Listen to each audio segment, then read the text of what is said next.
Merhaba, bu tek bölümlü olacak videoda dünyalılar ile uzaylılar arasında yaşanacak bilim kurgu niteliğinde bir savaş senaryosu çektim. İyi seyirler. İlk olarak dünyada bulunan uzaycı insanlar evrene gönderdiği Voyager 1 isimli sondasında dünyanın konumunu ve resimlerini yerleştirmişlerdi. Bu sonda yıllar boyunca evrende bayağı bir yol kat etti ve en sonunda bir uzaylı tarafından ele geçirildi. Adhara isimli bir yıldızda yaşayan ve insanlardan daha zeki varlıklar olan uzaylılar bilgileri ve resimleri ele geçirdiler ve bakarak dünyanın konumu ile insanların fotoğraflarını gördükleri anda garip hissettiler. Ancak ardından devasa büyüklükte olan evrende dünyayı aramaya karar verdiler. Bu yıldızda yer alan uzaylıların UFO şeklinde uçabilen bir araçları olduğu için neredeyse ışık hızı seviyesinde bir hıza sahiptiler. İlk olarak uzaylılar konumda yazan yere gittiler ve karşılarında Güneş ile çevresinde dönen gezegenleri gördüler. Aralarında su olan tek gezegen olan Dünyayı da bu arada fark ettiler. İlk olarak bu uzaylılar dünyalılara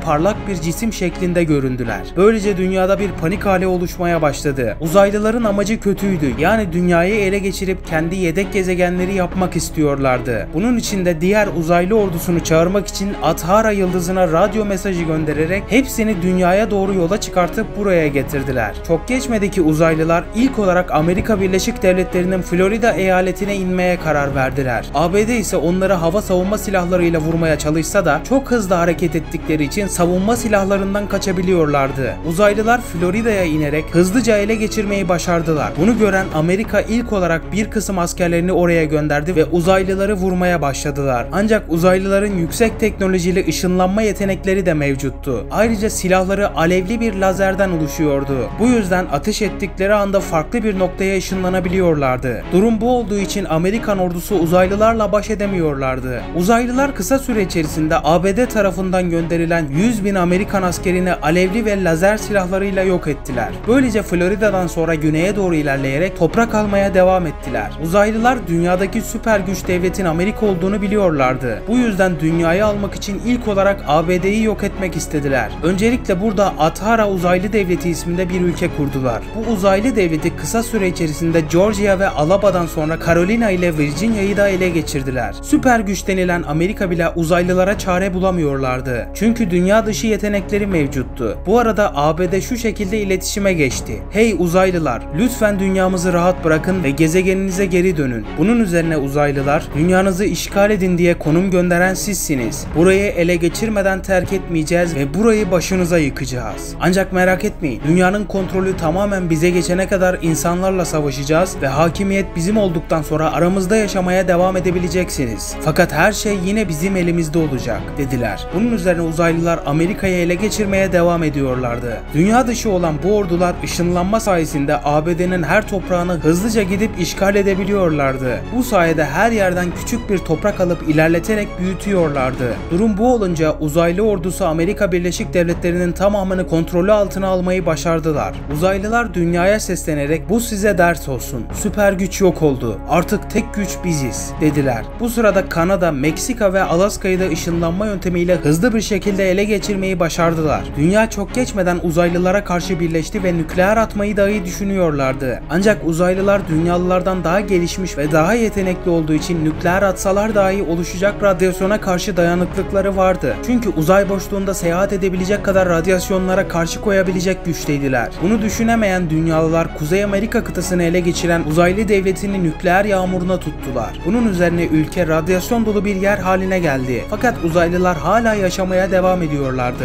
Bu nükleer yağmuru Adharalı uzaylıları adeta deliye döndürdü. İnsanlara karşı artık tek bir sevgi dahi hissetmiyorlardı. Böylece Adhara yıldızındaki bütün uzaylıları çağırdılar. Ardından dünyada bulunan toplam sayıları 400 milyona kadar çıktı. Yani artık her yer uzaylı doluydu. İlk olarak nükleer füzelerin çoğunu atan Rusya'dan başlayacaklardı. Öncelikle Rusya'nın doğusundaki Çukotka eyaletini ele geçirdiler. Ardından hızlıca Kamçatka, Magadan ve Özerk devleti olan Yakutistan'ı hakimiyeti altına almayı başardılar. Derken dünyalılar anlaşma yolunu denemeye karar verdiler. Uzaylılar, anlaşmaya hazırız, lütfen artık ele geçirmeyi bırakın. Uzaylılar ise bunun üzerine bize nükleer atarak anlaşma şansınızı kaybettiniz. Dünyayı tamamen ele geçirmeden size rahat bir gün yok dediler. Rusya bu sırada oraya asker gönderdi. Ancak lazerli uzaylılar tarafından püskürtülerek yok edildiler. Daha sonra uzaylılar Krasnoyark'tan sonra Rusya'nın tamamını kontrolleri altına almayı başardılar. Bunun üzerine Çin'e saldırmaya başladılar. Çin Halk Cumhuriyeti'nin nüfusu oldukça kalabalıktı fakat uzaylıların karşısında hiçbir şansları yoktu. Uzaylılar önce Moğolistan'ı, daha sonra ise Çin'in bir kısmını hızlıca ele geçirdiler. Çinlilerin ellerinden hiçbir şey gelmemekteydi. Çünkü karşılarındaki güç uzaylılardı. Ardından çok geçmeden Çin'in tamamını da kontrolleri altına aldılar. Hemen sonra da Hindistan'ı ve oradan da ışınlanarak Doğu Asya'nın tamamını ele geçirdiler. Athara uzaylı devleti 2 gün içerisinde dünyanın tamamını egemen altına almayı başardılar. Ardından ülkede uzaylı sayısı hızlıca artmaya başladı.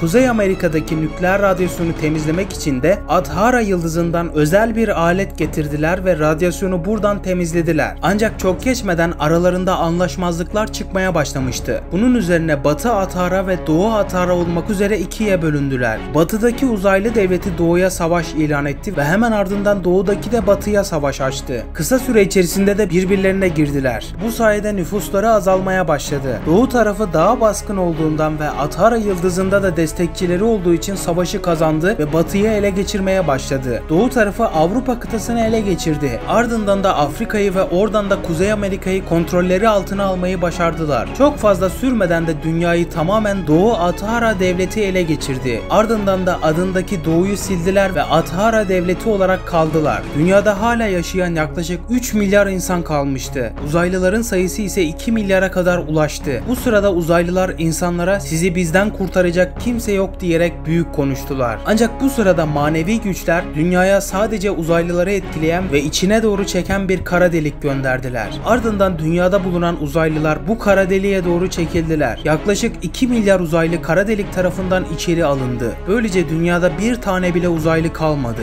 Dünyalılar korksa da daha sonra huzur içinde yaşamaya devam ettiler. Kısaca bu savaşı ne dünyalılar ne de uzaylılar kazanmıştı. İzlediğiniz için teşekkürler. Daha fazla içerik için abone olmayı unutmayın. Ayrıca emeklerimin karşılığını almam için de videoya elinizden geldiğinden fazla like atmayı da unutmayın. Kendinize iyi bakın, hoşça kalın.